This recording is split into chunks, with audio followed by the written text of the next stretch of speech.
Hey, what's up, you guys? Nick here. Today we're working on another commissioned collar. Now, I have three designs here that I sent over to the person who had ordered it, and she picked the middle one. I'm going to show you them, and then we're going to do a detailed drawing where I show you what changes I am going to make. So we have this top one up here with a really, really large D-ring, and then some hoops.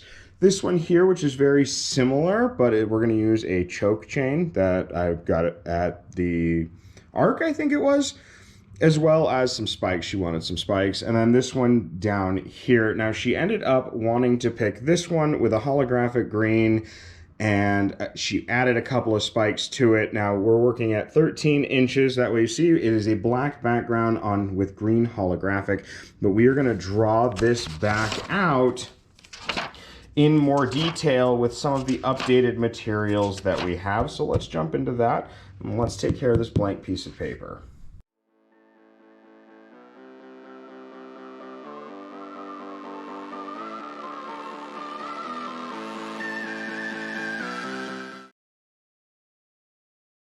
So there we have it. We have some more advanced D-rings that'll actually screw in from the back, so we're not going to have to rivet next to them, which I'm really excited about.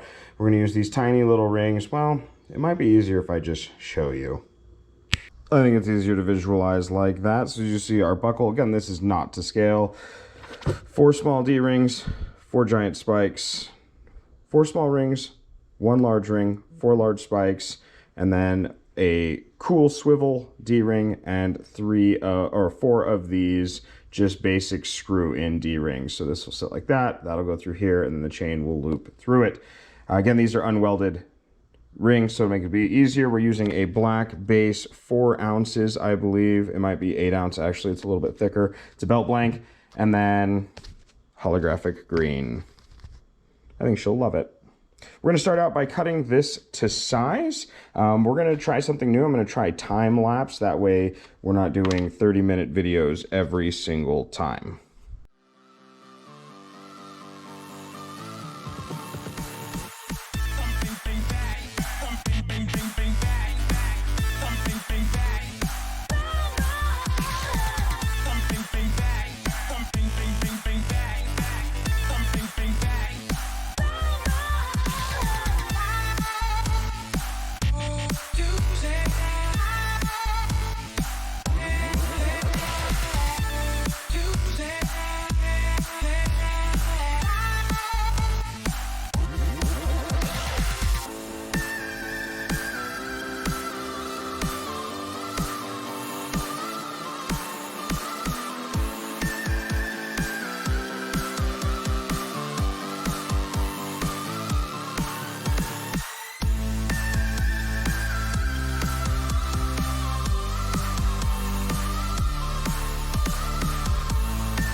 So we're not using the straight edge razor blade method anymore. I picked this thing up, which is actually pretty neato. I'm just getting used to it still, but we're gonna cut a 24-inch piece. It's a little over 24 inches at 3/4 of an inch for this, and it should be super straight.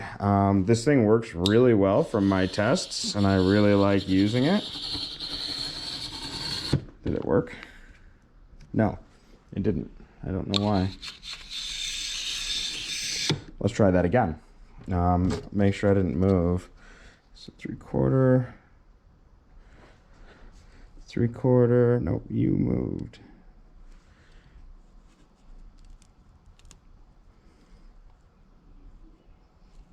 Three-quarter. 3/4. 3/4. Okay.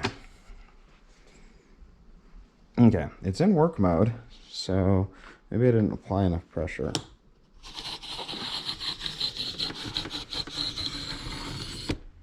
Oh, that was awesome. Look how satisfying that is. Look how satisfying. Oh, we did run into a little bit of an issue. So one of the cuts did work. I just wasn't paying very good attention, I guess. New tools mean learning, right? That's okay. We still have our handy dandy razor blade.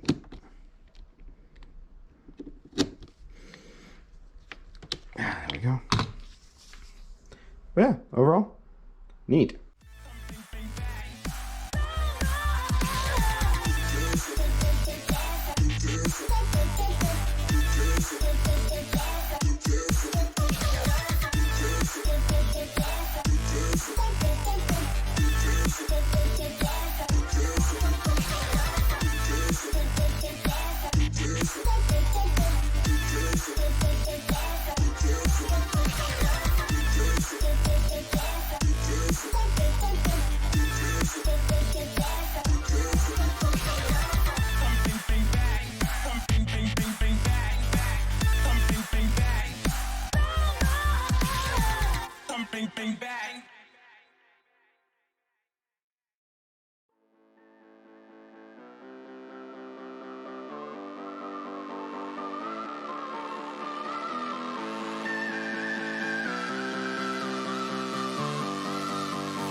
So here's where we're at so far, you guys. I'm gonna finish punching these holes. I'm gonna cut this, round it off like I did with this one. And then we are going to review it. We're gonna talk about it. We're gonna talk about some of the issues I ran into, some of the things that I liked about the new setup that we have, the new hardware that we have, which are these guys over here, what I don't like about that hardware, what I do like about that hardware, and we're gonna talk a little bit about this piece. All right, you guys, let's finish this one up together. We're going to talk a little bit about some of the issues I ran into using these new screws. These are the right thread pitch for these and these, so the spikes and these D-rings. The problem is they have a much smaller backing on them than the normal screws do. So let me get an example here and I can show you what I mean. So normally the screws you use on the backing to hold these in place are like that big around. These ones are super small. So we had to use the smallest punch size on this and then actually screw them in. I'm sure you guys saw that in the time lapse. Now with these steel rings, these are the unwelded ones. We had to use some hog ring pliers to put them back together so that they actually connected back together, and you'll never ever get them completely undeformed. That is what I have learned. There's not really anything I can do about it. Actually, I can apply more pressure. So let's apply more pressure together. The other thing that I want to talk about is I tried to do something new with this, and you might have seen it. I made a mistake. I was trying to make it so that this front here would be centered for the entirety of the collar and not just the green. And in doing so, I threw off the balance of the chain and all of that stuff and the way it's supposed to go. So we're going to stick to just making it the center of the entire collar, not just the center of the holographic. That was an experiment that did not work out, and that's okay that it didn't work out, because you got to try new things, and we wasted a little bit of material, but it's really not that big of a deal. Yeah, there we go. The hog ring pliers are doing their job. I don't know if they'll fit on this one. This one's slightly bigger to add to the effect. There we go. Yeah, it will fit. So we'll just form that up. There we go. See, look at that. Now it won't come out. Now, this collar in particular is a weird size. A weird sizing. There we go. In it that neck is kind of small, 13 inches. Because of the stiff leather, it fits pretty tight. So we measure from over here, which is why I punched this tiny hole right at the very end, is so that I could see where the belt would sit in the buckle. and it sits right where that black mark is at. So we're gonna go out 13 inches, and we're actually gonna do it 13 and a half just because of how tight this fits. We're about 13 and a quarter, about right there. And then we are just gonna go 1 inch apart from there.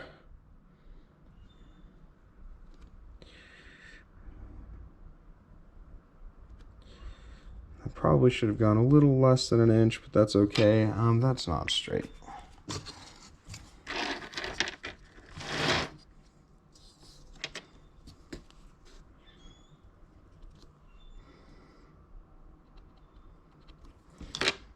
That should be plenty. And then we're just going to use, like I said before, I got a belt hole punch. It's a little easier than smacking it with a hammer every single time I need to do this. It's also saves me a lot of noise because that gets loud and I don't want the neighbors to get mad at me. Center it up.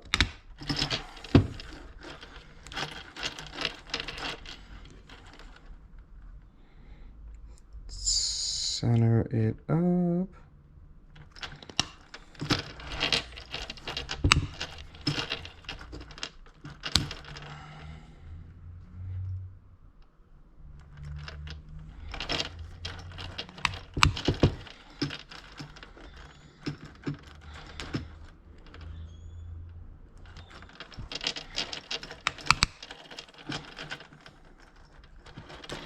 We might actually punch a 1/2 inch. It depends on how well it fits her.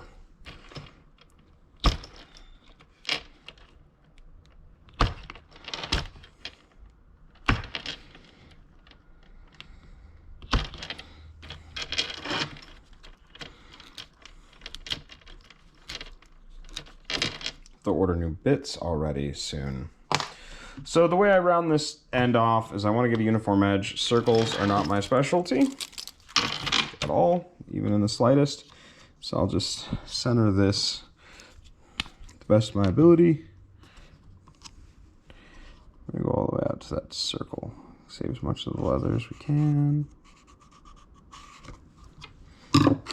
Like so. Handy dandy Sharpie. A pair of scissors. Nice heavy duty scissors.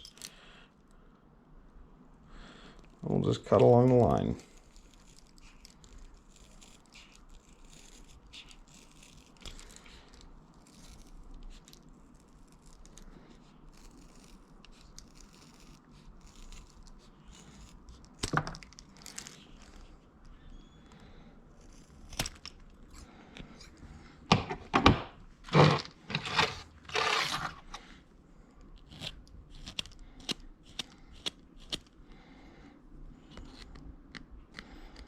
I'm sure there's a special tool to do this much easier. That's what I'm learning about this whole experience.